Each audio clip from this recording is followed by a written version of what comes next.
E agora, senhoras e senhores, nós vamos conhecer a pesquisa Boas-Vindas Bebê, que conta com o apoio da Fundação Maria Cecília Souto Vidigal e também da Danone Early Life Nutrition.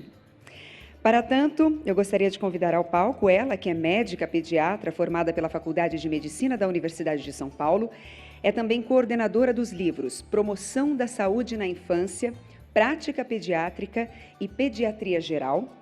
É membro do Núcleo Ciência pela Infância Médica e consultora do programa Bem-Estar da TV Globo. É responsável pela coluna de saúde semanal do portal G1 da Globo e ainda tem uma fanpage que conta com mais de 2 milhões de seguidores. Senhoras e senhores, por favor, recebam doutora Ana Escobar.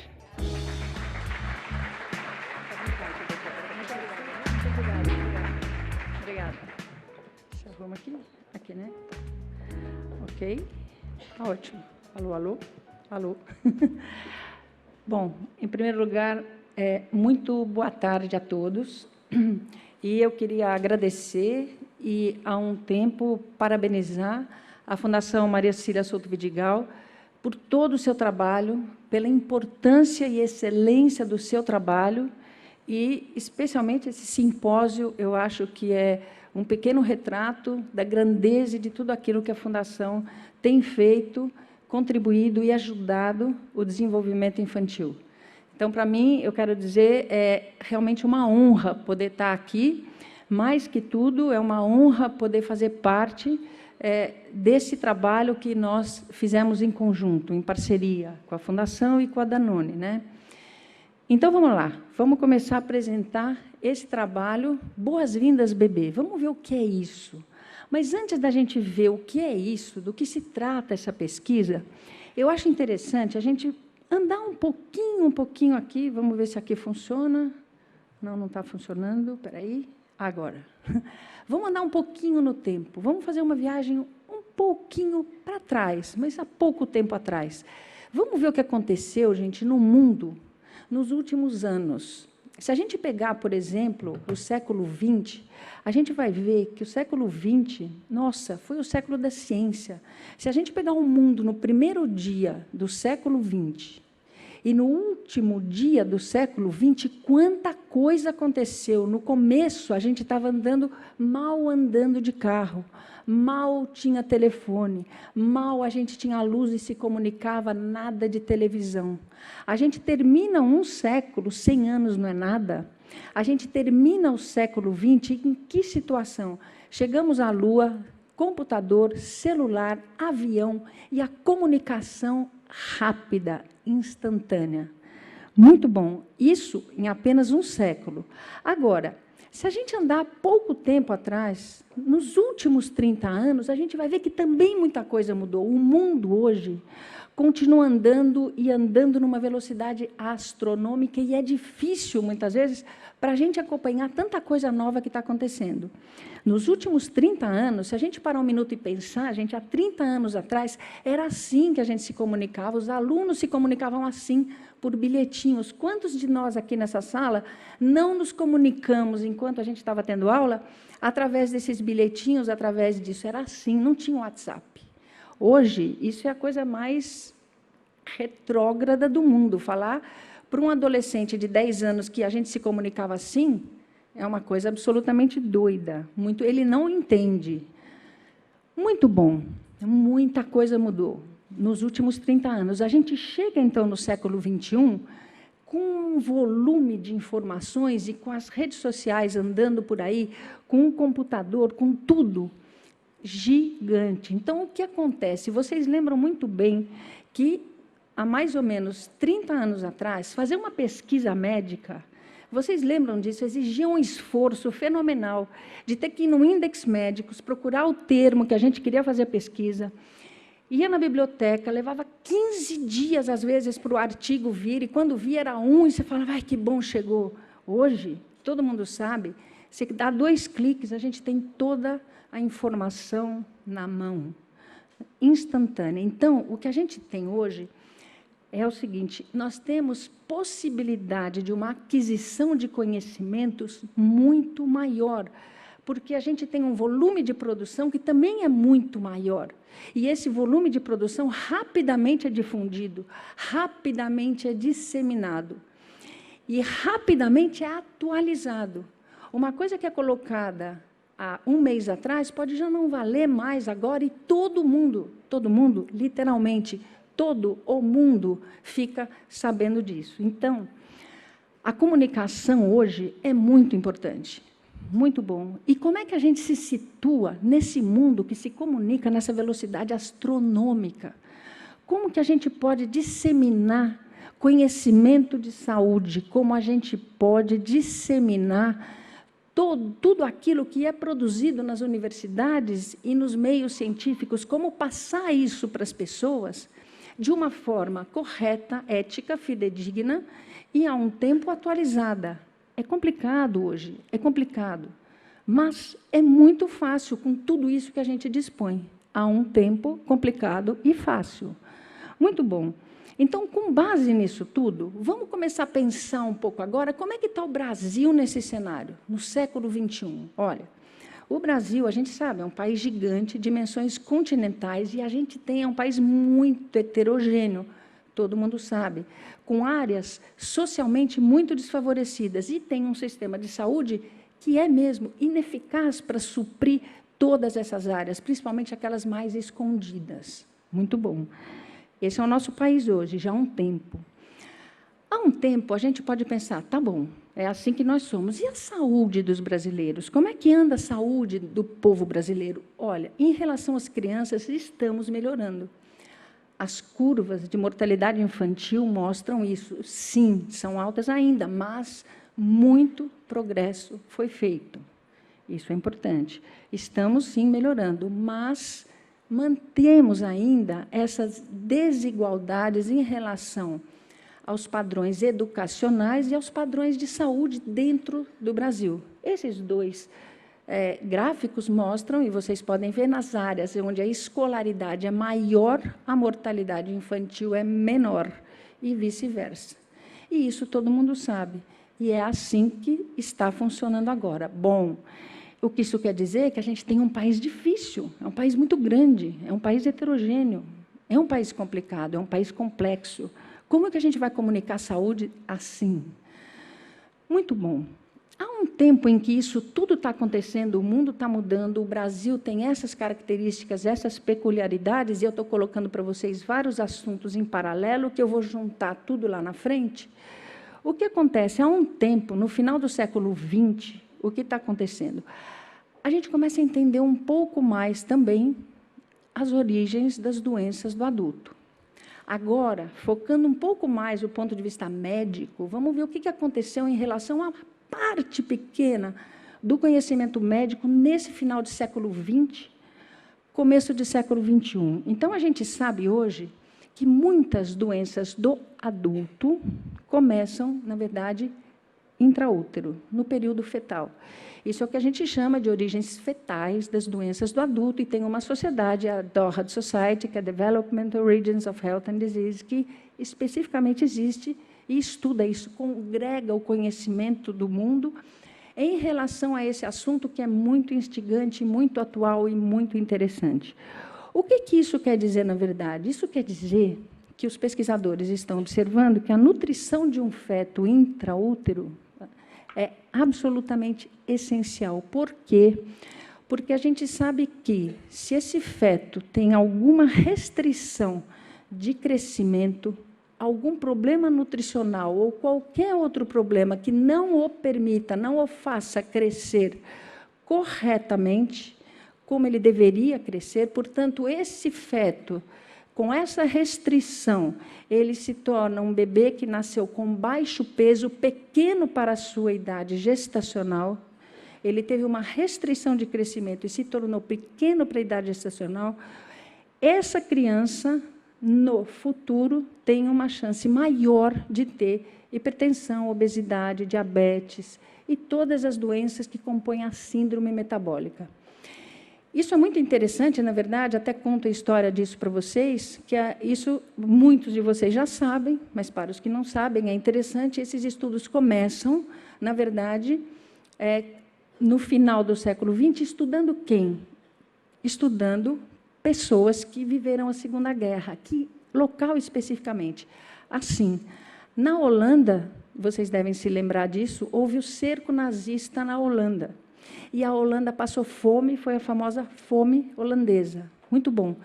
Essas pessoas que passaram fome, que estavam na Holanda, essas mães, muitas mães, futuras mães, gestantes, que passaram fome, tiveram uma restrição de alimentação. O que aconteceu com seus bebês, seus fetos? Tiveram a restrição de alimentação intraútero. Essas crianças nasceram com baixo peso.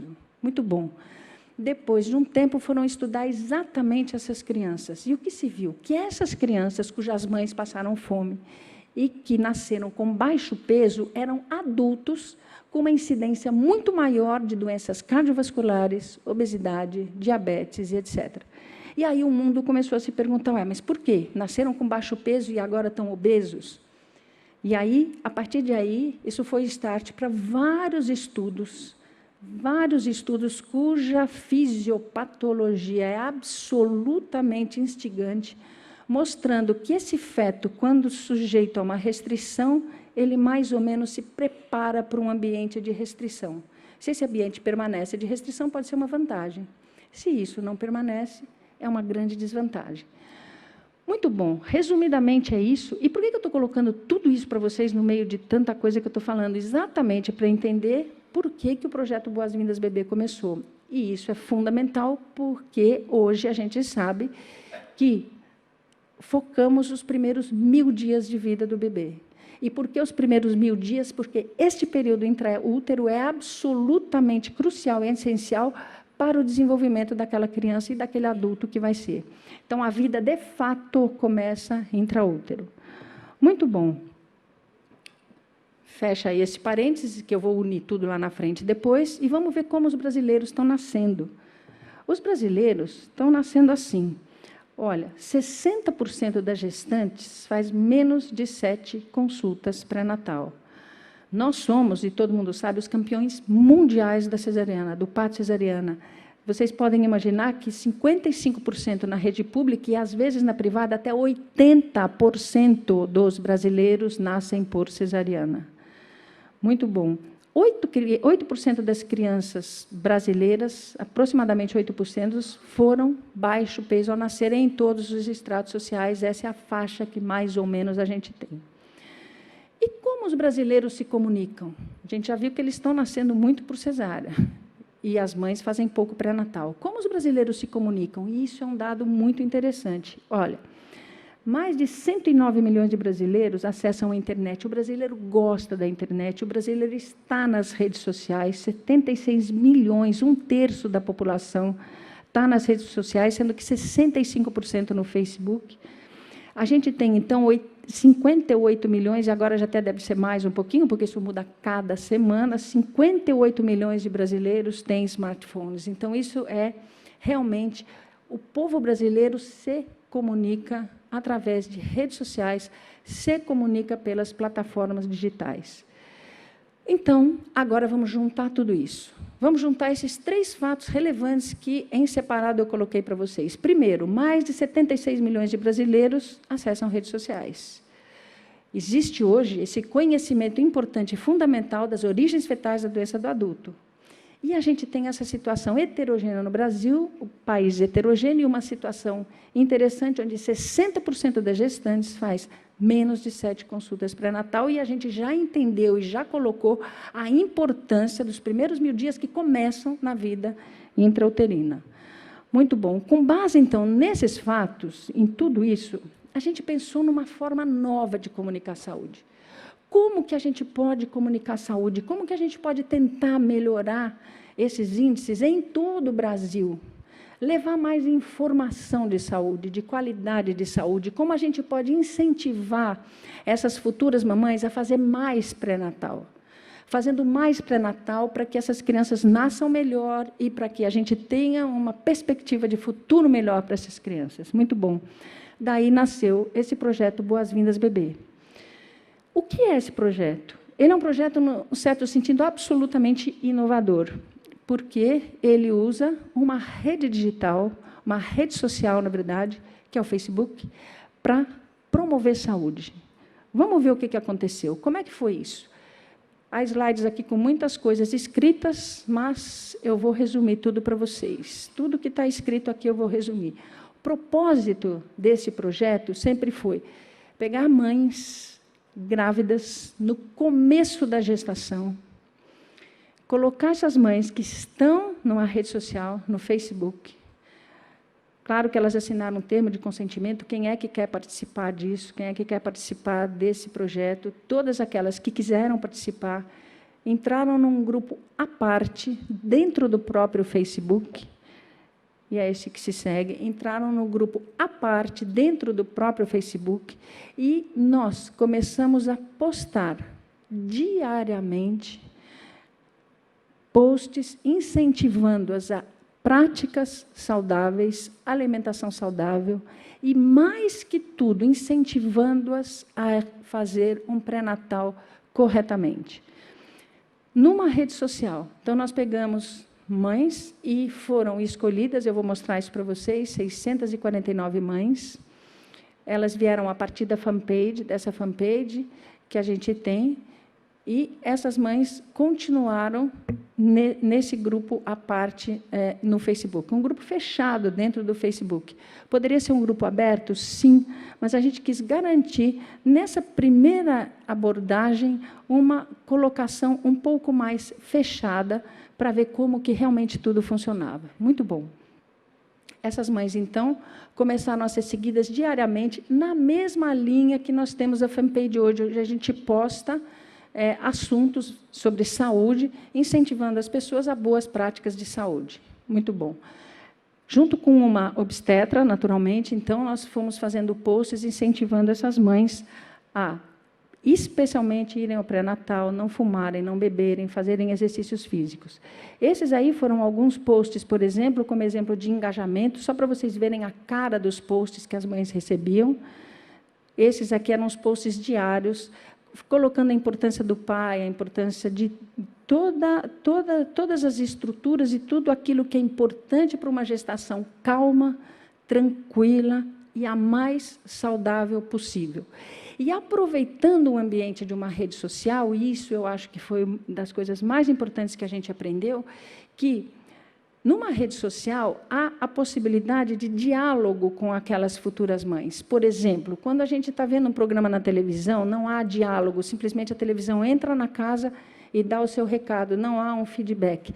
A rede social, as redes sociais em geral, elas se diferenciam por isso. Isso é que é o valioso, porque você coloca um assunto e logo vem uma reverberação.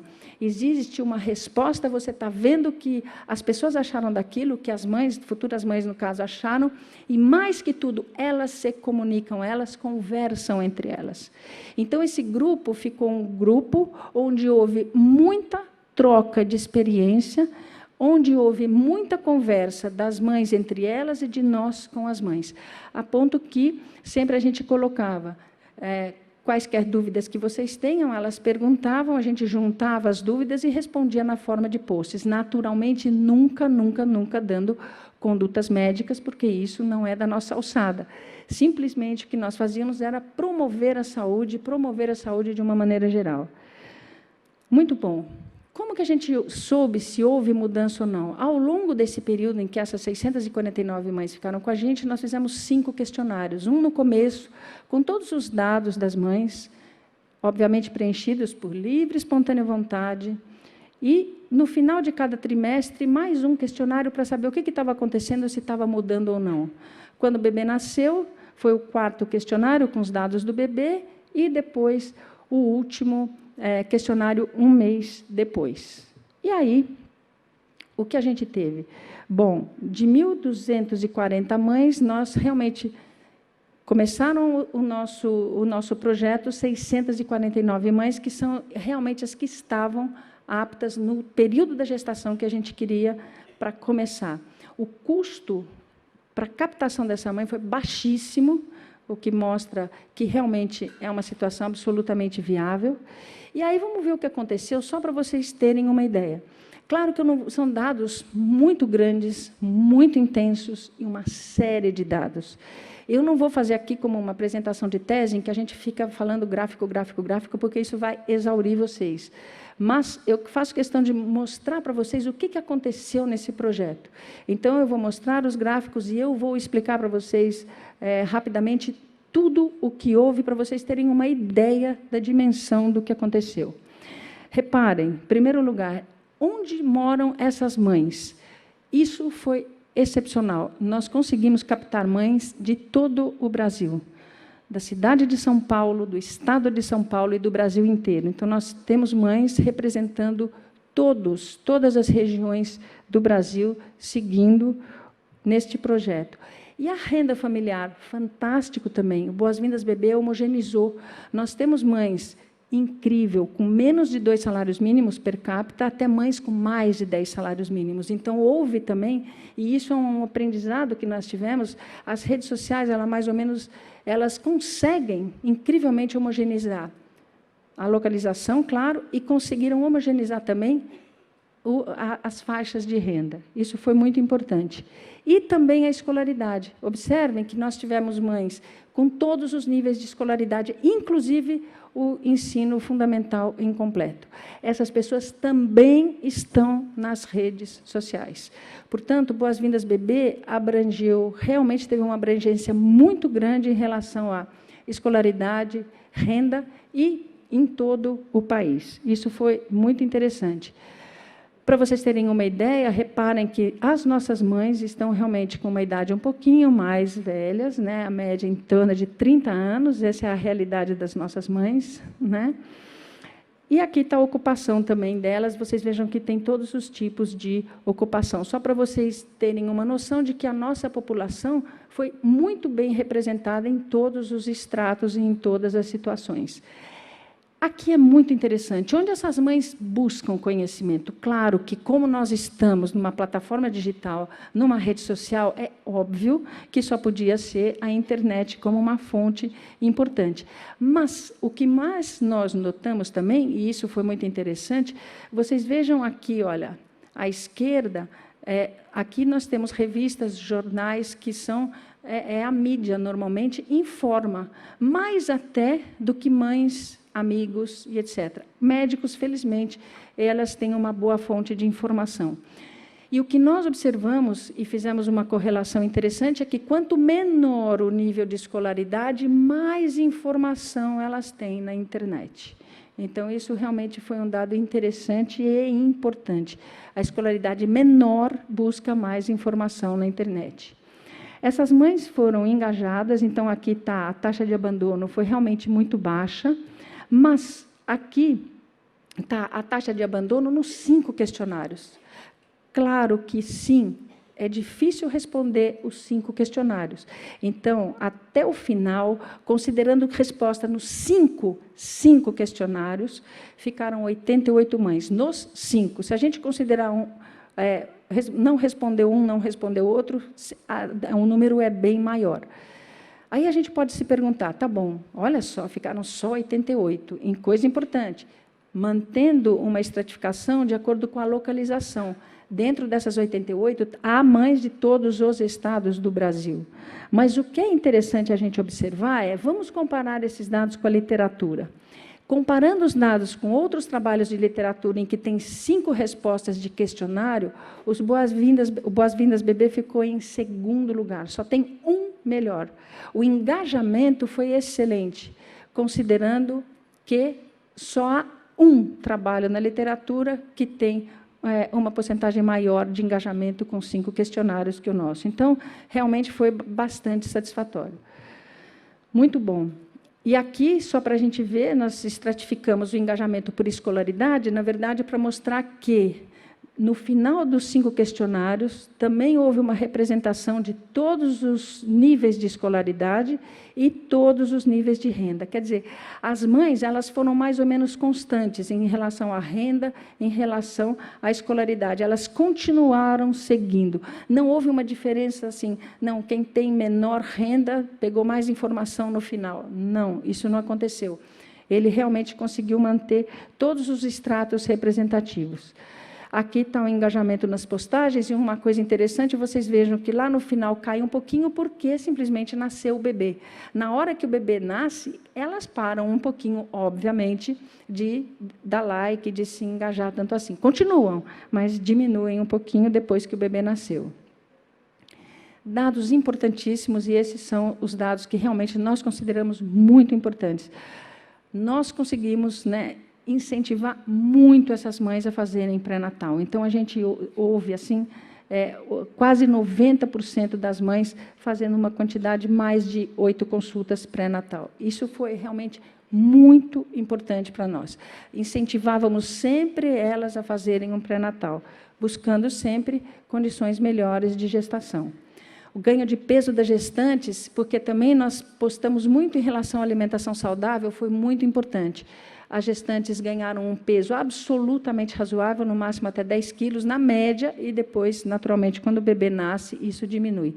Isso é muito importante também por conta daquilo que eu já coloquei no começo, da importância da nutrição materna no desenvolvimento do bebê. Isso realmente foi muito importante. Como nasceram as nossas crianças? Esse é um dado muito interessante que nós discutimos bem com a turma da Fundação Maria Cecília Souto Vidigal, que é o seguinte, reparem que no primeiro gráfico, quando a gente pergunta, você quer parto normal ou cesárea? Meio a meio. Durante o Boas-Vindas Bebê, porque incentivávamos muito o parto normal, reparem que o azulzinho aumenta. Então, elas começam a desejar mais parto normal. Agora, no último quadradinho, vocês vão ver que o sistema de saúde chegou. E o que aconteceu? De fato, houve uma quantidade de cesáreas muito maior. Então, o sistema de saúde bateu, não obstante o desejo da mãe, a quantidade de partos cesarianas foi realmente muito maior. Aqui há alguns dados interessantes até, obviamente eu não vou ler tudo, mas é interessante a gente colocar para vocês a opinião delas, porque nisso a gente tem também, como a gente faz muitas perguntas abertas, a opinião delas conta muito. Então, se vocês forem ler ali, no caso número 2, né, um obstetra dizendo para a mãe que o parto normal é para bicho e não para a gente. Então, houve várias pérolas nesse sentido que eu acho interessante depois a gente avaliar com mais detalhamento, só para vocês mais ou menos terem uma ideia. Como foi a evolução do comportamento das mães? Em relação a bebidas alcoólicas, isso há um dado muito interessante. Reparem no primeiro quadradinho, ali, que elas bebiam antes da gestação. Durante a gestação, param completamente de beber, e depois que o bebê nasce, elas começam a beber de novo, né? Em relação ao tabagismo, também a mesma coisa. Elas param de fumar, mas depois que o bebê nasce, elas continuam sem fumar. Esses dados foram realmente muito importantes para a gente. Em relação aos exercícios físicos, a gente incentivou bastante elas a fazerem exercícios, claro, normais, adequados para cada momento da gestação em que elas estavam, e depois do parto a gente observa que realmente é difícil fazer exercício, não obstante algumas ainda tentem, mas a prática de exercícios físicos a gente conseguiu aumentar no último trimestre da gestação. A alimentação saudável, a mesma coisa, elas comeram bem, mas logo depois que o bebê nasceu, elas voltam aos hábitos alimentares de novo, vamos dizer assim, não muito saudáveis, não obstante a maioria se considere comendo bem. Como esses bebês nasceram? E aí é muito interessante. Sim, a gente teve mais ou menos em torno de 7% de baixo peso ao nascer. 7% de baixo peso, sendo que nenhum foi muito baixo peso. É um pouquinho menor do que a média nacional, mas não é um dado estatisticamente significativo. Mas, não obstante isso, essas mães foram muito bem na gestação, o que mostra que nossos bebês todos nasceram muito bem. O Apgar de primeiro minuto deles foi realmente muito alto na imensa maioria das crianças. Né? Outro dado interessante também, isso eu acho que para a saúde pública é importante a gente começar a pensar se a criança recebeu algum tipo de fórmula na maternidade, e a gente começa a ver que quase 30% dos bebês recebe a fórmula na maternidade, e, mais ou menos, outro tanto desses sai com fórmula da maternidade. Então, eu acho que é outro aspecto importante para a gente ver, lembrando que a gente tem mães representando, não representando, mas mães do Brasil inteiro, certo? Em relação às condições da mãe, essa é uma pergunta que a gente fez, se ela se sentia feliz. Sim, a maioria das mães, mas interessante a gente observar que 3% das mães diz: não, eu não estou feliz. Isso eu acho um dado importante, e essas mães depois talvez mereçam até um estudo especial. E essas também, a taxa de depressão referida, não foi feita nenhuma pesquisa específica sobre isso, nenhum questionário específico sobre isso, foi simplesmente assim: você teve depressão pós-parto? 5 mães, 4% disseram que sim. Quando a gente compara esses dados com uma corte que nós temos, uma corte que nós seguimos, que não acompanhou, não fez nenhum tipo de acompanhamento, como estilo Boas-Vindas Bebê numa rede social, que é a corte que nós temos no Hospital Universitário, que é uma corte presencial de mães, nós pegamos essas mães dessa corte e pareamos essas mães por escolaridade, que nós julgamos o melhor método para parear, por escolaridade, com as mães do Boas-Vindas Bebê. Então, pegamos as mães seguidas no Hospital Universitário, pareadas de acordo com escolaridade, vários parâmetros foram considerados para nós fazermos um pequeno estudo de caso-controle para ver o que aconteceu. E aí a gente pode ver que em mães pareadas por educação, as mães do Boas-Vindas Bebê fumaram menos na gestação, beberam menos na gestação, mas tiveram mais parto cesariana. Isso porque as mães do Boas-Vindas Bebê, boa parte delas não era só SUS, e na corte do Hospital Universitário é só o SUS, mostrando que na rede privada, de fato, a gente tem uma incidência de parto cesariana astronomicamente grande. O peso ao nascimento nosso foi um pouquinho maior, mas não estatisticamente significativo maior, mas foi mais favorável um pouquinho.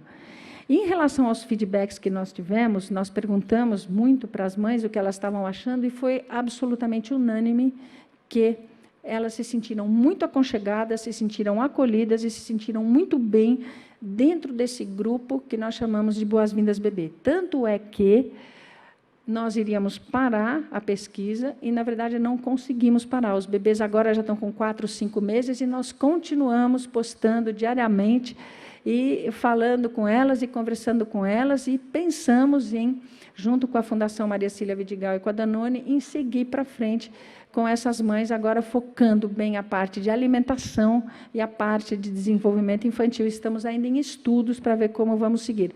Mas as mães, felizmente, até gostamos disso, não nos querem deixar, nem nós a elas. Então, vamos seguir. Então, por essa hipótese que nós tínhamos, será que é possível a gente utilizar uma rede social, digital, para promoção à saúde? Então, a resposta é sim. Nós conseguimos, e acredito firmemente, que redes sociais podem ser ferramentas de promoção à saúde. E o Boas-Vindas Bebê, ele realmente promoveu saúde, ele impactou positivamente na gestação, impactou positivamente os hábitos das gestantes. Então, para terminar, nós acreditamos que, sim, no século XXI, vou olhar aqui para vocês, é interessante, a comunicação digital é uma das formas importantes que a gente tem para reunir pessoas de diferentes países e culturas, mesmo em locais mais distantes. As redes sociais fazem isso.